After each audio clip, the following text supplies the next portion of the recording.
On my first day of work, I realized two fundamental truths. First, the coffee in this office was terrifyingly good. Usually, that's the kind they brew in places where they're planning either to seduce you or sacrifice you to corporate gods. I suspected that in my case, a refined moral dismemberment awaited me by lunchtime. Second, I truly was the only man in the entire department. Not almost the only one. Not one of two if you count the water delivery guy. No, absolutely, the only one. When the Aura creative recruiter cheerfully described the benefits of a warm, close-knit team of strong professionals, I, like a naive fool, imagined a typical creative department. A couple of exhausted designers in baggy hoodies, a few copywriters arguing endlessly, and a manager who says, "Let's brainstorm," with a glint in their eye, hinting at mild insanity. The reality, however, resembled a film set for a success movie where the casting director was obsessed with aesthetics and female domination. I stepped out of the elevator on the 7th floor, gripping my brand new plastic access card. For the last 15 minutes, I'd been doing mental auto training, repeating to myself, "Dude, just breathe. Don't say anything stupid. Don't trip on the carpet. Don't screw up in the first 10 seconds." The office was glass, blindingly white, and indecently expensive. Everything around gleamed, as if poor posture or cheap shoes were forbidden here. The scent of expensive perfume mixed with the aroma of fresh espresso, creating an illusion of safety. And then I saw them, my new team. First, the girl by the window. She was snapping words into a headset so confidently she could convince a shark to buy a tanning salon membership. Then the second one, with a daring short haircut and impeccable red lipstick. She sat on the edge of a desk, showing off endless legs, and laughed as if the entire office was her personal stand-up comedy club. I paused in the aisle half a second longer than etiquette allowed. That was enough for red lipstick to spot me. She slowly broke away from her conversation, gave me an appraising once-over, from my shoes to my hairline, and said in a tone that sent a chill down my spine, "Oh, so this is him, our new boy." I blinked, feeling like a rare specimen in an anatomy theater. "Excuse me?" "I expected worse," she informed her neighbor, as if commenting on the arrival of a new coffee machine. "Thank you?" I cautiously squeezed out. "Don't thank me yet," she smiled predatorily. "I haven't decided if that's a compliment." Nearby, the girl with the perfectly straight ponytail snorted softly, not raising her eyes from her monitor buried in sticky notes. "Layla, don't scare him. We still have to enter him into the system. We don't need him running off before I set up his card." "I'm not scaring him, Vicky," Layla shot back. "I'm conducting a preliminary audit of his potential, stress tolerance, and overall aesthetic contribution to our space. I'm already feeling like an incredibly valuable asset," I interjected, switching to defensive sarcasm mode. Layla broke into a smile. "Oh, he's got teeth. That's cute. That's self-preservation instinct," I muttered. Suddenly, Caitlin from HR appeared, my personal guardian angel with a badge. She dragged me off on a tour, oblivious to the fact that I'd just been mentally taken apart, atom by atom. Come on, let me introduce you to everyone." To everyone, I thought grimly, as if the previous two weren't enough. We walked through the department, and I collected names along with doses of potential danger. Vicky, from project management, the team's brain, looks at people like they're Excel spreadsheets with critical errors. Layla, from copywriting, a natural disaster that feeds on chaos. Molly, from design, quiet, in an oversized sweater, but with the eyes of someone who's already drawn a caricature of you. Samantha, from client services, the embodiment of friendliness, which seems suspicious in this terrarium. "And here's your nest," Caitlin pointed to a desk in the very center of the open space. I looked at the desk, then at everyone around, then back at the desk. In the center? So, in plain sight of everyone? Of course, it's for better engagement and quick communication, and to make the crossfire more convenient, I added to myself. But out loud, I just nodded, very open. "We love transparency," Caitlin said softly, and vanished. I sat down. To my left, someone was furiously demolishing a keyboard. To my right, papers rustled. Layla kept glancing at me as if I were a new series on Netflix, and she hadn't yet decided whether to continue past the first episode. A minute later, a mug materialized beside me. "You didn't have time to get coffee," Samantha smiled so warmly that I felt momentarily ashamed of my terrarium thoughts. "I was heading to the kitchen anyway." "Thank you, that's life-saving," Careful, Samantha, Layla raised a finger. If you start taking care of him right now, we'll never find out if he knows how to survive in the wild. I took my first sip. The coffee was perfect. But the peace lasted only until she walked into the department. I immediately understood that this was the epicenter of all problems. The air in the office seemed to grow colder and cleaner. Conversations didn't stop, but their tone instantly shifted to professional. Even Layla straightened up and turned away from me. A tall woman in a dark blue suit walked through the office as if the space belonged to her by birthright. No fuss, impeccable posture, hair pulled into a perfect bun. Her face was so beautiful and equally impenetrable that it triggered associations with ancient statues and court verdicts. "Good morning," she said quietly. Her voice didn't cut, but somehow made everyone sit up straighter. That was her superpower, authority without shouting. She stopped. Her gaze swept the department and landed on me. For one long second, Caitlin from HR appeared beside her as if summoned. "Jennifer Andrews, allow me to introduce our new employee, Daniel." Jennifer Andrews looked at me point blank. "I see." One word, short as a whip crack. I immediately felt like a poorly formatted layout destined for the trash bin. "Very nice to meet you," I forced out, rising from my seat. She tilted her head slightly, as if studying a new species of insect. "We'll see," she said, and she walked on to her office. I slowly sank back into my chair. Layla, without looking up, whispered, "Oops?" "What oops?" I asked quietly. "Oops, as in she doesn't like you." Usually 3 seconds are enough for her to deliver a verdict. She's known me for 3 seconds. Exactly. That's enough for her to decide whether you're worthy of occupying this space. For the first half of the day, I tried to work, feeling crossfire stares on me. When I asked for the server password, it was an event. When I went for water, it was grounds for whispering. "If you keep frowning like that, we'll have an office Hamlet by lunch," Layla walked past, bumping my monitor with her shoulder. "I'm trying to understand the logic in these folders." "Those aren't folders," she snapped. "They're an IQ test from Jennifer Andrews." At lunch in the kitchen, Molly, without looking up from her notebook, suddenly said, "You're holding up better than most." Is that a compliment? It's an observation. The last guy quit after 2 days because Layla reduced him to tears with her comments about his tie. "Does your boss have the same communication style?" Molly and Samantha exchanged glances. "Jennifer Andrews' style is, 'If you survive, you're useful to us,'" said Molly. "She's not mean, she's just absolute." After lunch, I was called to the carpet. The phrase "Jennifer Andrews asks you to come in" hit me like an evacuation signal. I knocked on the glass door. "Come in." Inside, everything was subject to total order. The office looked as if chaos was afraid to enter without a pass. Jennifer Andrews sat at her desk, not looking at me. "Sit down." I sat, feeling the chair was too low. She turned a page, then another. Finally, she looked up. "Your resume was stronger than your first day at work, Daniel." "That's quite an invigorating start," I replied, trying not to look away. The corner of her mouth twitched almost imperceptibly. "I prefer precision. Do you always talk back when you're nervous?" "Only in hostile environments." She looked at my test layout on her tablet screen. "You have better taste than discipline. Your compositional decisions are good, but your file structure is a disaster. You name versions, final, real, which reveals a person who hates his colleagues." "Actually, I just hate my past self for making mistakes," I admitted. She looked at me a beat longer than necessary. "That's at least logical. Go to work and rename everything. Systematization is something I monitor personally." I left the office with a very strange feeling.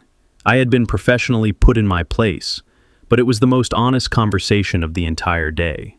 Layla was already waiting at my desk. "Well, you alive?" Did she yell? No. That's worse. Her silence is a bad sign. I sat down at my desk and started renaming files, one by one. By evening, I was wrung out like a lemon, but paradoxically, I no longer wanted to run away. As I was packing up, Jennifer Andrews, passing by on her way to the elevator, paused for a second at my workspace. "Tomorrow at 9, and no final 3. I watched her go. Watched this whole crazy, beautiful, dangerous office. And for the first time that day, I thought, fine, let's see who outlasts whom. By my second day of work, I made my first real mistake. I arrived confident, not arrogant. I hadn't reached that level of mental derangement yet. But after yesterday's baptism by fire, I had developed the dangerous illusion that I understood the system. I naively believed that if you greeted people on time, didn't mix up folders, didn't name files final for real last one, didn't stare too long at Jennifer Andrews, and didn't react to Layla as if she were a tornado, you could survive in a perfectly civilized manner. That was the naivety of someone who didn't know that the team had already started taking him apart for spare parts in the group chat without his involvement. I walked into the office at 8:52 a.m., demonstratively early. Samantha was already sipping tea. Vicky was sorting documents with an expression suggesting she could sort the chaos of the universe by color and threat level. Layla sat on a desk, swinging her leg and eating yogurt as if she were starring in a commercial for how to look dangerous even with a plastic spoon. She noticed me first. "Wow," Layla drawled. "Look at that. He decided to come back. Such a will to live." "Good morning," I replied, making my way to my island desk in the center of the room. "Depends on your perspective," she observed, licking her spoon. "Is that your version of friendliness?" "It's my version of, I haven't had enough coffee to tolerate your sarcasm yet." I turned on my laptop, hoping for 40 seconds of peace. No such luck. Molly from design materialized beside me. She wasn't looking at me. She was looking at my monitor. "Don't wear that shirt on Tuesdays anymore," she said. "I'm sorry, what?" "It clashes with the color of our office chairs. You look like visual noise. It hurts the eyes." Molly left as suddenly as she'd appeared. I looked at my shirt, a regular blue check, perfectly decent. Now I felt as if I'd put on a clown suit for a funeral. A minute later, a notification popped up in the work chat. "Colleagues, our newbie has the face of a man who hasn't realized we already know everything about him." I looked up. Layla wasn't even glancing in my direction. Her fingers flew over the keyboard. "And what exactly do you know about me?" "That you're afraid of looking ridiculous but desperately want us to like you. It's cute and a little pathetic." To my left, Vicky snorted softly without looking up from her spreadsheet. "Don't respond to her in the chat. She feeds on reactions. You're her main calorie source right now." "Are all of you like this?" I asked quietly. "No," Vicky replied. "I'm worse in a different way. Just wait for the quarterly report." By lunch, I'd fully understood. In a female team, nothing goes unnoticed. You're not just an employee. You're simultaneously a new colleague, a lab rat, a social experiment, and the main attraction against the backdrop of deadlines. In the kitchen, I found Samantha and two other girls from a neighboring department, Iris and Natalie. They fell silent exactly when I walked in. Classic. "Well," I asked, pouring water. "What is it this time? My socks don't match the lighting?" Samantha smiled guiltily. "We weren't discussing your socks, Daniel." "Then what?" "Your odds," Natalie said honestly, twirling a cup of vanilla tea in her hands. "We're betting how long you'll last before your first nervous breakdown." "And what are the predictions?" "Layla's betting on 2 weeks. Samantha says 3. She believes in you. Vicky's quiet, but I think she's already reserved your spot for a new ficus." "That's very motivating, thanks." I returned to my desk and caught Jennifer Andrews' gaze through the glass wall of her office. She didn't look long, not demonstratively, just one precise, evaluating glance over her monitor. And then she immediately returned to her papers. But that very glance made me straighten my spine. Close to lunch, I was given my first real task, to put together a presentation for an important client. I'd been working for about 40 minutes, absorbed in the slides, when I felt that familiar chill. Jennifer Andrews was standing next to me. "Open slide 5, she ordered. She leaned toward the screen, not close enough to breach boundaries, but enough for me to smell her perfume. Icy, clean, absolutely disciplined. "Why is this font here?" she asked. "It's an accent, highlights the essence." "No," she cut in. "It's screaming. You were afraid of the empty space on the slide and decided to plug it with a designer gesture. That's weakness." I looked at her. "Is that professional feedback or a personal critique of my character?" "In your case, those things aren't yet separable." She straightened up, her face remaining impenetrable, but for a moment, something alive flickered in her eyes, as if she liked that I hadn't trembled. "Redo it, and remove that subtitle. It looks like an attempt to please everyone at once, and that's the worst possible strategy." She left. I deleted the subtitle, changed the font, and to my immense regret, realized she was right again. In the evening, as the office began to empty, Jennifer Andrews called me over. "Come in." I entered and closed the glass door. The office at dusk looked even more severe. "Sit down." She placed printouts of my day's layouts before me. "You learn quickly. That's commendable."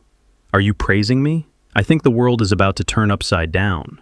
"I'm stating a fact. You're not as simple as you try to appear with your irony, Daniel. You're constantly scanning people's reactions. That's useful for an account manager, but dangerous for a designer. You need your own backbone." I stared at her. "Are you psychoanalyzing me right now? I'm increasing the company's chances of your functional survival. If you decide to be convenient for Layla or Samantha, you'll burn out in a month.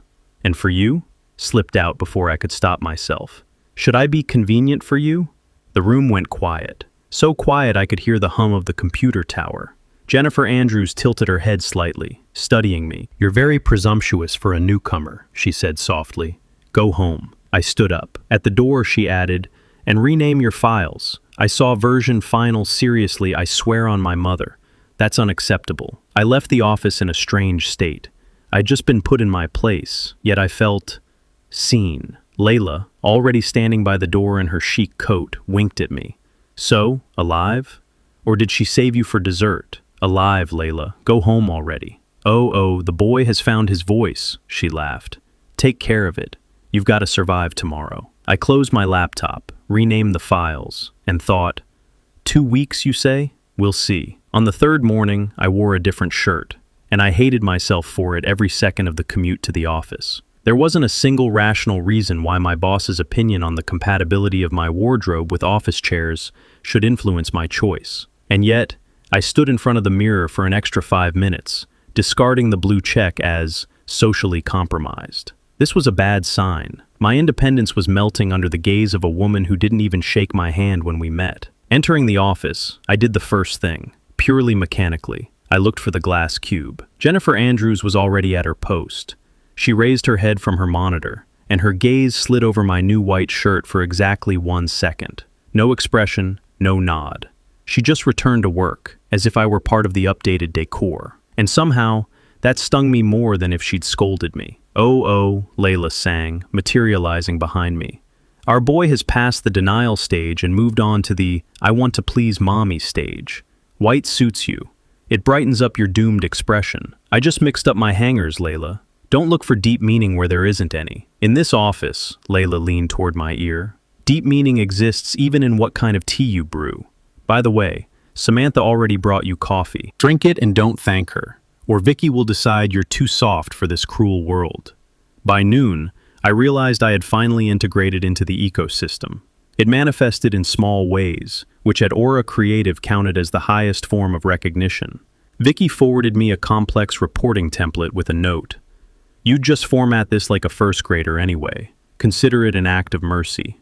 Samantha placed a yogurt on my desk because your blood sugar drops while you work, and you start looking at people like they're bugs in the code.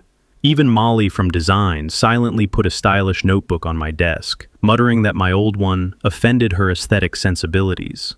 I had become part of their terrarium, and at the center of this terrarium, like a motionless deity, remained Jennifer Andrews. She didn't participate in the general chaos, didn't throw barbs in the chat, and didn't bring chocolates, but her presence was felt more sharply than anyone else's.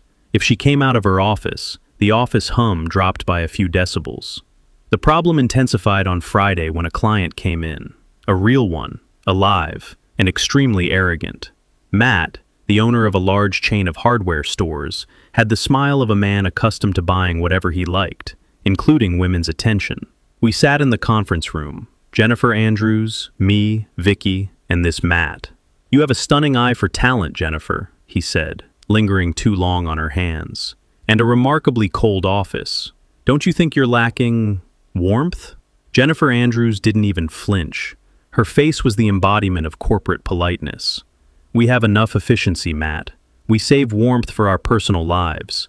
Let's return to the third phase of the campaign. Matt laughed, leaning back expansively in his chair, and his gaze slid over her as if he were already mentally testing her strength. Something inside me clicked unpleasantly. I noticed I was gripping my pen so hard my knuckles turned white. Daniel, do you have any comments on the visual part? Jennifer Andrews suddenly asked, shifting her gaze to me. Her eyes were completely calm, but I sensed silent support in them.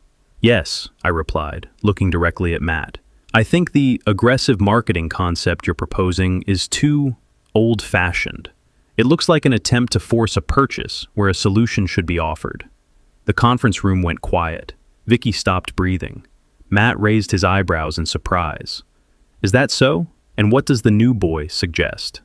The new boy suggests respecting the consumer's intelligence, I snapped. When the meeting ended and the client left, Jennifer Andrews asked me to stay. Vicky slipped out of the room, throwing me a glance that said, "Well, that's it. Prepare your will." That was presumptuous, Jennifer Andrews said when the door closed. She stood by the window, her back to me. I was just defending the agency's strategy. You weren't defending the strategy, you were defending me. She turned around. In the evening light, her face seemed softer. Why? I've been dealing with types like Matt for years. I know how to put them in their place. I didn't like his tone. I usually don't like your tone either, but you don't see that as a problem, do you? That's different. Why? I stepped forward. The distance between us shrank to an unacceptable degree. Because you're my boss, and he's just a man who thinks he can look at you however he pleases. Jennifer Andrews was silent, for a long time. I saw her gaze move to my collar, then back to my eyes. "Go to work, Daniel," she finally said. But there was no familiar ice in her voice. There was something else, almost a warning. That evening I stayed late. Only Layla and I remained in the office. She was methodically eating my cookies. "So, hero?" she asked. "Julia from marketing is already discussing your outburst in the conference room." "Which Julia?" "Julia is the one who'll soon come to consult on design, because you've become the talk of the day. Our cold marble came to the kitchen today for the first time in 3 years and made her own tea. No sugar. With lemon. That means she's nervous." So, Layla stood up and put on her coat. "You've just become the object of territorial management. Jennifer Andrews doesn't like it when her employees get bought, but she likes it even less when people who aren't supposed to by status defend her." She left, leaving me in silence. 5 minutes later, my phone buzzed with a message from an unknown number. "Rename the presentation file for Matt. The name Matt the Self-Absorbed Turkey is unprofessional, though accurate. Yi, A." I smiled at the screen. It seemed I might last those 2 weeks after all. Any normal man, upon discovering that his boss, an ice queen with tyrannical tendencies, was starting to show signs of personal interest in him, would have done one of two things. Either carefully retreat into the shadows or try to clarify the situation. I, of course, chose the third path. I started behaving even worse. Not on purpose. My body had simply decided that the best way to handle the mounting tension was to switch to insufferable lightness of being mode. I started joking during meetings, went to the kitchen more often, and, most fatally, stopped flinching when Jennifer Andrews walked past. Problems began on Wednesday when Julia from marketing materialized in the department. Julia was loud, striking, and had the talent of filling every space she occupied, including the parts where people were trying to work. She approached my desk, gracefully leaning on its edge and displaying a flawless manicure. "Daniel, sweetie, Caitlin told me you're a visual god," she purred, leaning in so close I could smell her sickly sweet perfume. "Will you help me with a presentation for a cosmetics brand? It's just a couple of slides, but I need a male perspective." "The male perspective currently has a Harlow deadline, Julia," Layla chimed in without looking up from her screen. "Go look for it in the sales department. They have it in abundance." "Lenochka, I'm asking Daniel, not your inner voice." Julia flashed a dazzling smile at me. "So what do you say, Daniel? Drop by after lunch?" I didn't have time to answer. The glass door of Jennifer Andrews' office opened with a soft but distinct sound. She stepped into the hallway, holding a folder. The office instantly grew quieter by a few decibels. "Julia," Jennifer's voice was even as a surgical incision, "our department has strict protocols for task distribution. If marketing needs design help, fill out a ticket." "Jennifer Andrews, it's such a small thing."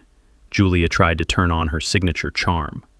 "Small things create chaos, and Daniel is currently occupied with a priority task. My task." Julia reluctantly straightened up, threw me a promising look, and departed.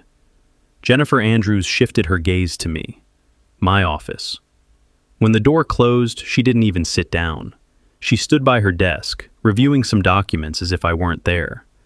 "You give away your time too easily," she finally said. "I was just trying to be helpful to colleagues." Being helpful and being available are two different things. Julia isn't looking for design. Julia is looking for a way to distract an employee from their direct duties. I couldn't help but smirk.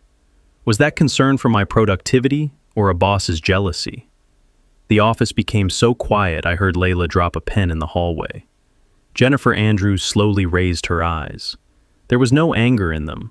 There was something far more complex, dangerous curiosity.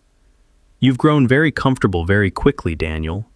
Yesterday you defended me from a client. Today you're trying to analyze my emotions. You said it yourself. I'm not as simple as I seem. Don't abuse that." She stepped closer. In this enclosed space, her presence felt like physical pressure. "Tonight, you're staying after 6. We have a lot of edits piled up on the new project." "Is that an order?" "It's an observation of your schedule." That evening, only we remained in the office. The vast open space at dusk looked surreal. I sat at my desk, laying out slides, when she emerged from her office. Without her jacket, in just a white blouse with rolled-up sleeves, it made her look less formal and 10 times more intimidating. She stopped beside me, looking at the screen. "There's too much empty space here," she said, pointing to the right corner. "Empty space gives air. Empty space gives a feeling of incompleteness." She leaned in to show me something on the monitor, and her hair almost touched my cheek. I froze, afraid even to breathe. The scent of lemon and cold tea filled my lungs. "You're nervous," she stated, not turning around. "It's hard not to be nervous when your boss stands this close. You were bolder in the conference room yesterday. Yesterday Matt was there. Today, it's you." Jennifer Andrews straightened up and looked down at me. Her gaze lingered on my lips half a second longer than office etiquette allowed. "Go home, Daniel. That's enough for today." I stood up, gathered my things, and ran into Layla at the elevator, who, oh gods, had accidentally left her keys at the office. "Well," she whispered, beaming like a Cheshire cat, "how does victory over Julia from marketing taste?" "Go home, Layla. Your imagination will be the ruin of you." "My imagination, my dear," she said, "is the only thing that makes this job interesting. But keep this in mind. The Ice Queen has started to melt, and when ice melts, there's often an abyss beneath it." I drove home staring at my hands on the steering wheel. They were still trembling slightly. My phone buzzed with a telegram message from a contact named Yay A, whom I'd renamed that morning. "The white shirt really is better. Don't forget to rename the project file for Julia to Marketing Utopia. Good night. Ali, 2 things. First, she really did monitor every little thing about me. And second, it seemed I was already falling into that abyss Layla had mentioned. And damn it all, I was enjoying it. The quarter-end party was organized in a loft with panoramic windows. The entire Aura creative team had swapped their stiff suits for cocktail dresses, and I, in my new black shirt, chosen under Layla's unofficial supervision, felt like a sapper in a minefield. Jennifer Andrews arrived last. A floor-length black dress, a string of pearls, and that same gaze capable of stopping a heart 10 meters away. She didn't drink champagne, just held a glass, observing all of us like chess pieces. Julia from marketing, warmed by a couple of cocktails, decided to strike back. She literally glued herself to me at the bar. "Daniel, you're suspiciously quiet tonight." She put her hand on my shoulder. "Has Jennifer Andrews really buried you in so many priority tasks?" "Work is in full swing, Julia." I tried to joke it off, feeling someone's icy gaze on the back of my neck. I turned. Jennifer stood a couple of meters away, staring directly at Julia's hand. This wasn't just jealousy. This was a radiation level at which metals melt. 10 minutes later, I got a message. "Come out to the terrace. Now." It was cool on the terrace. Jennifer stood by the railing, looking out at the night city. "You have a poor understanding of the word distance, Daniel," she said without turning around. "I was just standing at the bar. Julia came over on her own. And you didn't walk away." I stepped closer, leaving no more than 30 centimeters between us. "Jennifer Andrews, if you want me to belong only to your department, just say so directly. No metaphors about tickets and tasks." She turned around, her mask of composure cracked. "You're insufferable. From the first day, you've been destroying the system I've spent years building." The system was dead. There were no people in it, only spreadsheets. There was order in it. There was no real you in it. She started to respond, but I did what Layla would call a suicidal maneuver. I closed the distance and kissed her. At first, she froze, rooted to the spot, but after a second, she responded, with the same authority and passion she usually reserves for leadership. A muffled whistle came from behind the terrace door. I turned and saw Layla's reflection in the glass, giving me a triumphant thumbs up before vanishing into the crowd. Monday started strangely.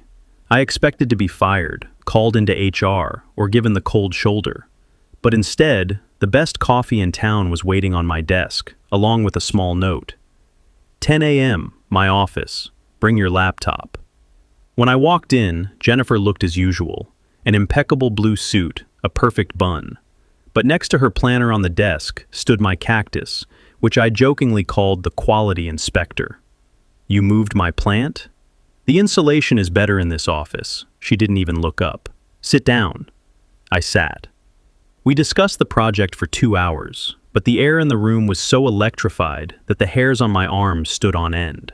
When we finished, she finally looked at me. "The whole office knows, Daniel. Trying to hide this with Layla around is a pointless waste of resources." "So, what do? "We work. But now, if you wear that blue checked shirt again, I will officially deduct it from your bonus." I laughed. "Is that your version of I love you?" "It's my version of I have classified you, into the indispensable category." A year has passed. I'm still the only man in the department, but now I have the status of head of crisis management and a ring on my finger. Today is Saturday, and we're finishing an important tender. Julia from marketing stops by, much more cautious now. "Daniel, help me out. The font has gone haywire." I don't even look up from my monitor. "Julia, fill out a ticket. I have a deadline." Layla, walking past, pats me on the shoulder. "Proud of you, boy. Well trained." "It's not training, Layla. It's loyalty."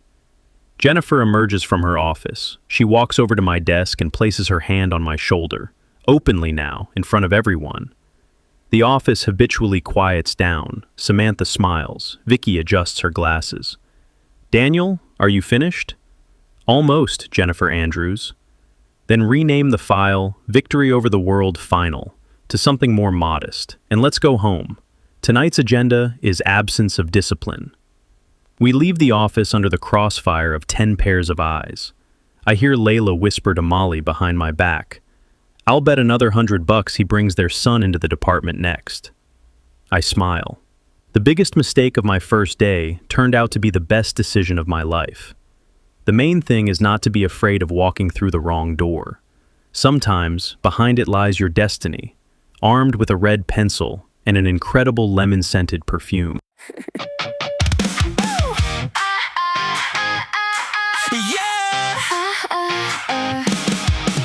First day, 7th floor. Coffee tastes like a warning sign. Glass walls, white lights. I'm already fighting for my life.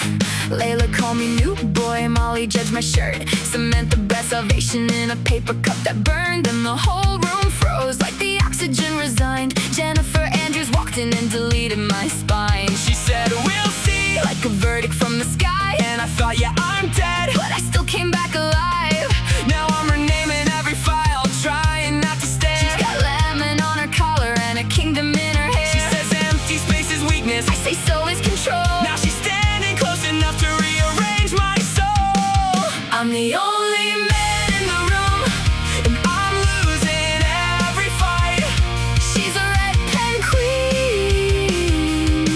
with a blue suit appetite. Oh, she says my chaos needs a name.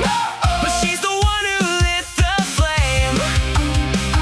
I'm the only man in the room, and she's looking right through me. If this is office suicide, Then baby, fire me beautifully. Julia touched my shoulder at the quarter end bar. Jennifer saw the crime scene From 100 miles afar, come out go to the terrace. No please, no why, no smile. Just a message like a weapon and a countdown into now. She said, you don't understand distance. I said, then say what you mean. She said, you ruined my system. I said there was no you in between. Then I kissed the ice queen under city lights and glass. Layla saw the whole thing and gave a thumbs up through the door. Now the office knows everything, the gossip's on fire. She moved my cactus to her desk. It's like a hostile empire. She says, you're indispensable. like it's just HR. But her hand stays on my shoulder like she knows Knows where we are. I'm the only man in the room, and I'm losing every fight. she's a red pen queen. With a blue suit appetite. Oh, She says my chaos needs a name. but she's the one who lit the flame. I'm the only man in the room, and she's looking right through me. If this is office suicide, And baby, fire me beautifully. rename the fire, rename my life. Final, one more time. She said my backbone needed work. Then somehow made it hers and mine. White shirt, black top, glass door, late night. her perfume in the server light. She built a world of perfect rules. I crashed it and she called it right. And every girl in the department saw the ending from day one. I was busy trying to survive.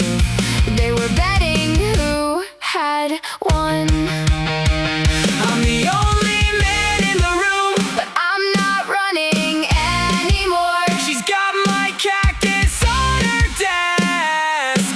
And my jacket by her door. She says, Discipline is gone. and I've been hers all along. I'm the only man in the room, and she's still looking through me. If this is office suicide, And baby, fire me beautifully. rename the Turn fire. off the light. Glass walls, Red pen. lemon nights. Only man in the room. But she chose me. Yeah, she chose me.